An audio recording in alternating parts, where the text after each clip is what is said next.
John King, there's no doubt that priority number one for the incoming president will be dealing with this COVID pandemic that is getting worse and worse, even as there are these two vaccines available. And Jeff makes a very important point about the urgency then to get the Biden team in place. Obviously, you want the Secretary of State, you want the Defense Secretary, you want the Department of Homeland Security Secretary in for big national security decisions. But what the new president needs first and foremost, in many ways, is his new coronavirus team, his new healthcare team. And so they are pushing Congress to move as quickly as possible on that because not only is it a new team, it is a very new approach. President Trump ignored the pandemic. President Trump ignored science. President Trump resisted advice from his advisors to be more aggressive, to use more power of the federal government, and essentially left so much up to the states. Now, the states do have to do a great deal. It is the state responsibility to distribute and administer the vaccines. But what the Biden team wants to do, Wolf, is surge in a backup army, surge in a crisis team if one state is having a particular problem, have people who can go help them out. Ramp up and keep a closer eye on production and distribution. We'll have a Democratic president. So across the government, you'll have a more activist government, but especially when it comes to the pandemic, as we watch over the course of this first 100 days, can they get those 100 million vaccines distributed and administered? Can they help states with other efforts? Biden wants to do a lot to help get schools the resources to reopen across the country. To do that, you need your team. And so we will focus a lot over the next several days on the cabinet secretaries, but the assistant secretaries, the deputy secretaries, the number twos, the number threes, and all the way down matter critically as we have again.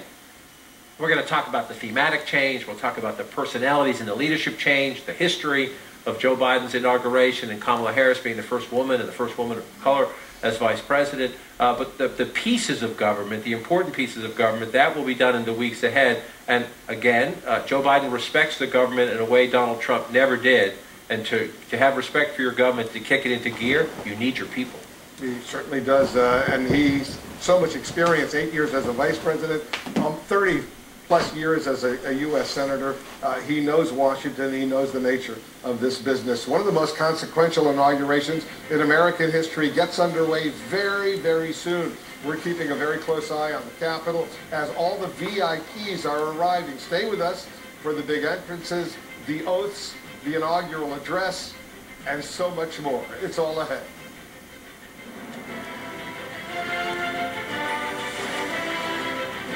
The inauguration of Joe Biden is brought to you by Cisco, the bridge to possible. Between what is hoped for and what can be, there's a bridge. Between endangered and protected, there's a bridge. Between chaos and wonder, there's a bridge. There from the beginning to where we stand today. One company, one promise. If you can imagine it, we will build the bridge to get you there. Cisco, the bridge to possible. I used to have the gap in the front and on the side. Going through the process, my confidence was right here. Afterwards, it's, way up there. You can't even see it anymore. Get straighter teeth with remote monitoring by an orthodontist. Get started today at KANACO.com. Are you tired of underwires? Introducing NYX. Our wireless bras are designed to support you all day and feel like nothing at all, with styles and sizes up to a G cup. I do not have the time or patience for wired bras anymore. Go wireless at NYX.com. This is my first time trying on glasses at home. I went to Warden Parker's website and I picked 5 frames that I really liked. These are really cute. Hey. Virtual try-on is perfect. Like, they look like they're on my face. Like, look at this. Just swipe and switch. Love these. Look at them. I think these are the one. That was so easy. They make it so fun and fabulous. Let's say your car needs a new part, like an alternator. You could get just the one part at the typical auto parts store. Or for the same money at rockauto.com, get the alternator plus the belt and tensioner kit you'll need to do the repair right and have money left over to buy lunch. Since 1999, rockauto.com has provided reliably low prices, easy-to-use website, huge selection of parts, and fast shipping. All the parts your car will ever need, Rock Auto.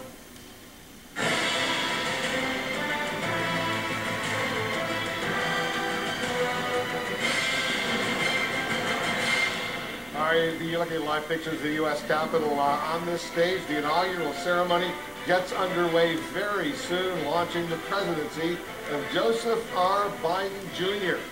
I'm Wolf Blitzer. We're live at the U.S. Capitol on a day that is bringing great change here in Washington. VIPs, they are now starting to arrive. The audience, smaller than usual, socially distanced, and under extraordinary security after the deadly insurrection on these very same grounds here at the U.S. Capitol. The president-elect is expected to leave a private church service at any moment and travel to the Capitol, where we are. He'll make his big entrance in the next hour, taking his oath as the 46th president around noon, followed by his address to the nation. Jake, this event has been scaled back dramatically for understandable reasons, but it's still such a signature moment for the United States of America.